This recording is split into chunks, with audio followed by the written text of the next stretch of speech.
Hey guys, welcome back to the channel and thanks for joining me again.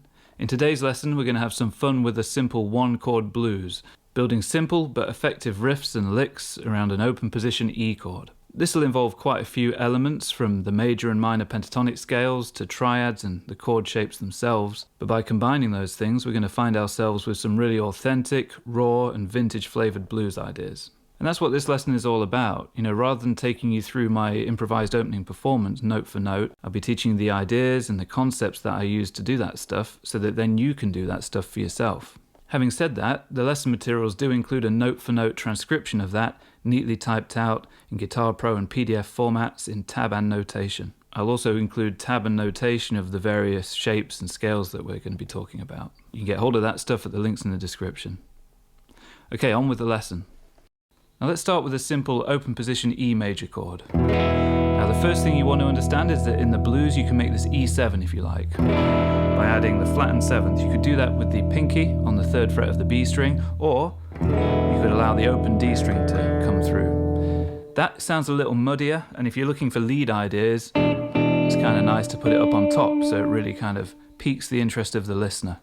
So let's say that that's one of our foundation chords as well as just a simple E major. Now you can build plenty of ideas around just that kind of a thing. For example,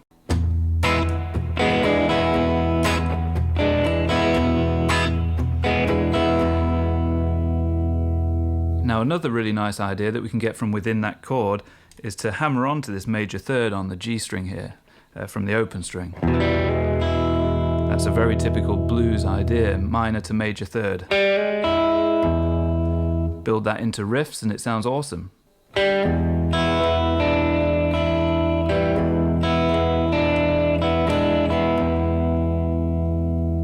The next step is to really understand how your minor pentatonic scale fits in and around that open position. That's descending, here's ascending. Again, these will all be included in the tab sheets. Add one more note to that and you've got your minor blues scale. The note we add in this case is a B flat, that's the flattened 5th.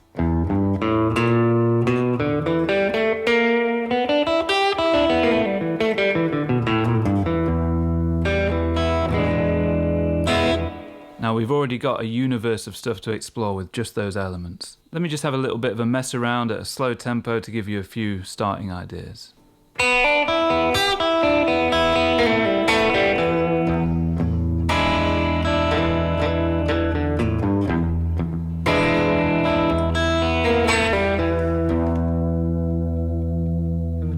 Isn't there something just so beautiful about the way those open strings can help us keep those clashes ringing out?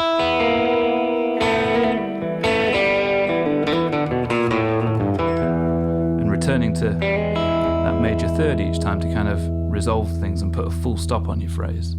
Now I'd also suggest that you get comfortable with the idea of the major pentatonic in and around that zone. Most of the time I was focusing in on the bass strings when I was using it, things like this.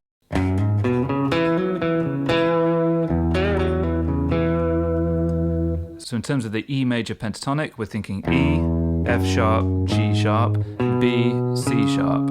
That's the root, the 2nd, the 3rd, and then the 5th and the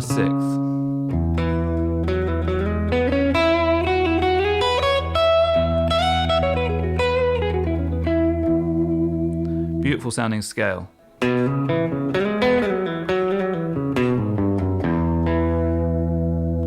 Notice how I just did the complete opposite of what we did with the minor pentatonic. Minor pentatonic originally had the minor third in it. We introduced the major third to add some colour. Now we're in the major pentatonic, we're doing the reverse. Naturally the scale has the major third in it, but we're bringing in the flattened third for a bit of a passing note.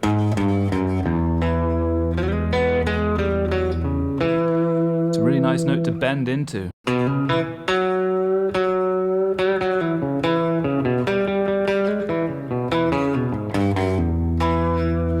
Adds kind of a country flavour to things, doesn't it?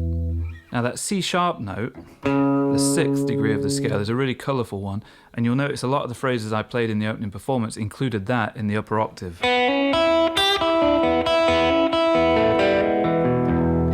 That kind of stuff. So that would be on the 2nd fret of the B string. A nice hybrid there of major and minor pentatonic. Notes from the major pentatonic and then a minor third on the end. And then maybe go completely into the minor pentatonic. And then bring the major third back in. It's this kind of to and fro, you know, creating a little bit of a push and pull around the minor to major grey area.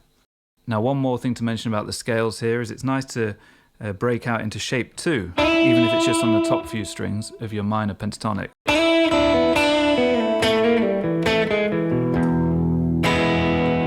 Kind of Hey Joe style.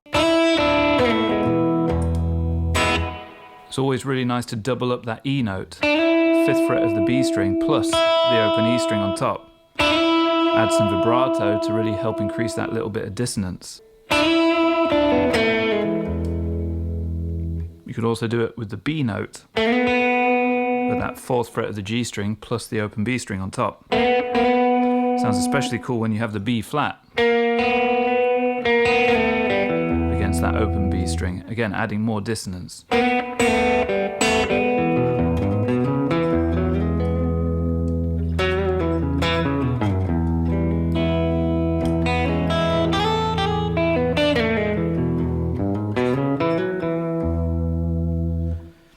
That major third on the top string, of course.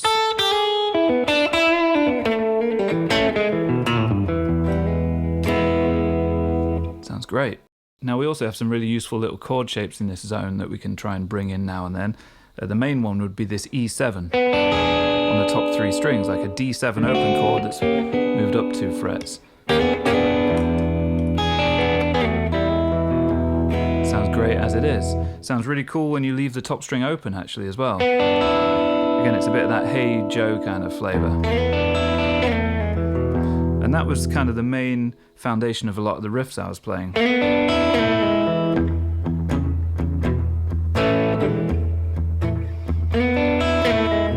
That sort of a thing can sound really great, can't it? Just returning to a simple idea. Minor pentatonic into that E7 shape, coming down to the major third, and then maybe chuck a little shuffle in. Self-accompaniment, always fun to work on that as well. Now, one of the fruitier chords that I was using was this Hendrix chord, but rather than being here in the more normal place where you might have seen it, I played it down here. Now, you can very simply see this as a combination of a couple of the elements we've already covered. For one, take that E7 chord that we spoke about near the beginning, where we've added the flat 7 on the B string here. You can then bar the top string 3rd fret to bring in a note from the E minor pentatonic scale, that note being the sharpened 9th. So now you have an E7 sharp 9. Now the voicing I like to use, instead of doing this and using these 2 fingers here, I free up the 3rd finger, find it more comfortable just to use the tip of my 2nd finger to bar these 2 strings. It's a common way to play it in the jazz world, and it just sort of falls easier under the fingers once you get used to doing it, of course.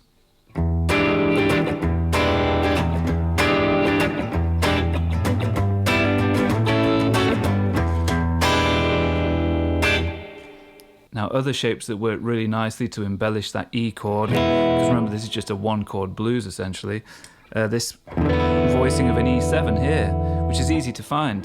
Take the E7 in its basic form in open position with the open D string in there.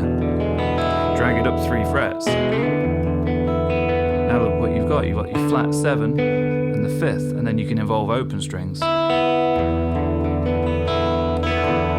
Really nice, almost open-tuned sounding voicing for an E7. And then you can come down to this voicing, or make it a full-on A major chord, which would be the 4 chord. So a quick little flirt with a 4 chord here before going back to E, for example. That's nice, isn't it? You build ideas out of that.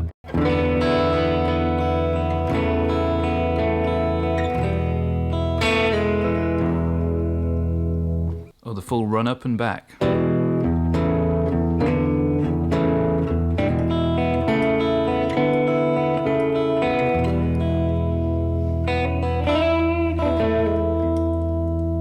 You can also add another secondary chord. You know, we had the E, but then we went to an A, that was the 4 chord. You go 4 minor, A minor, on the way back to E. So there's A major, you know, just a simple first inversion A major triad, the third, the fifth and the root. And to make it minor, all you've got to do is flatten that third. Now you've got A minor. Beautiful way to get back to the E chord.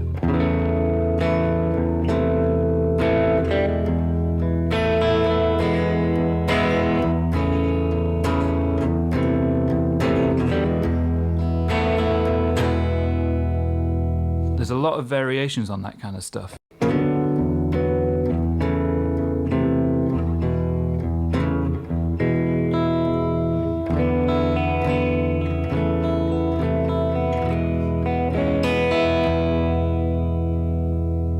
Now you could also just hit an open A chord, of course. Again, you can make that the center point of a riff.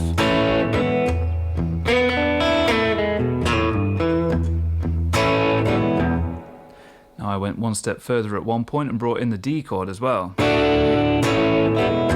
Another nice way to set up that E major.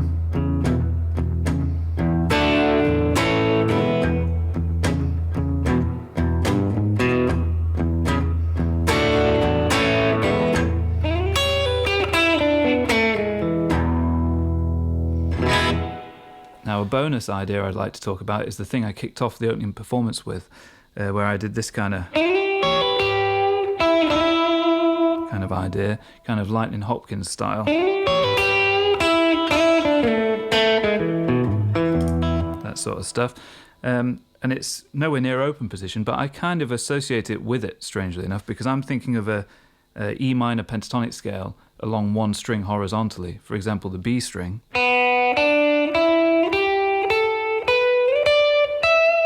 Map it out across the string there. Obviously bring in the flattened fifth as well, that B flat note, as and when you can. Then keep the open string ringing on top.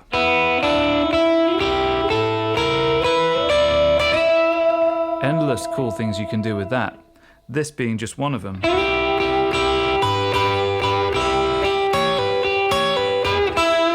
And again, bringing in that C sharp that we spoke about earlier from your E major pentatonic for a bit more colour.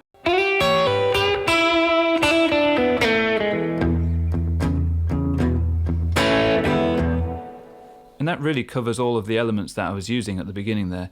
Now it's up to you to go and experiment with that stuff and try and find your groove. It's really crucial that you try and sit deep in the pocket on this stuff, rhythmically speaking. So practice it with a metronome as much as you can.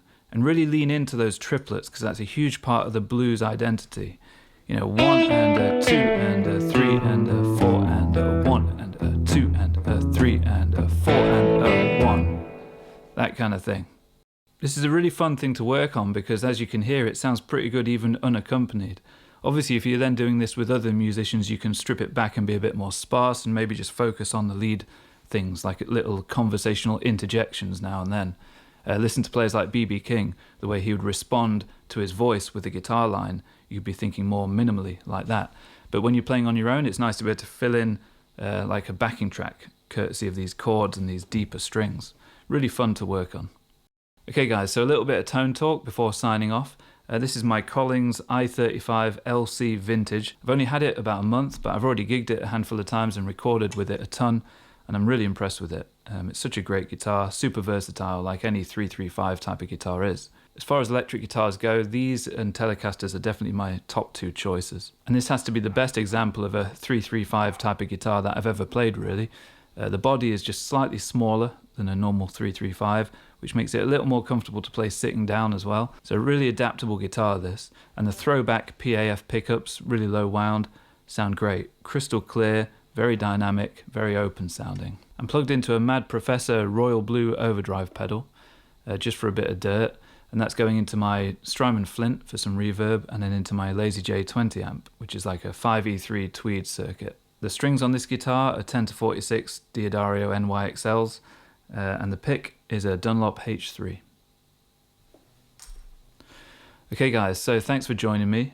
Do leave a comment down below and make sure you hit the like button, and do make sure that you're subscribed as well. Those things make a huge difference to this channel and I really appreciate it. And don't forget to ask any questions that you might have. I'll always answer them. You know, that's what I'm here for, to help kind of demystify this whole thing a little bit. Okay guys, so thanks again, and I'll see you next time for something completely different. Right, take care.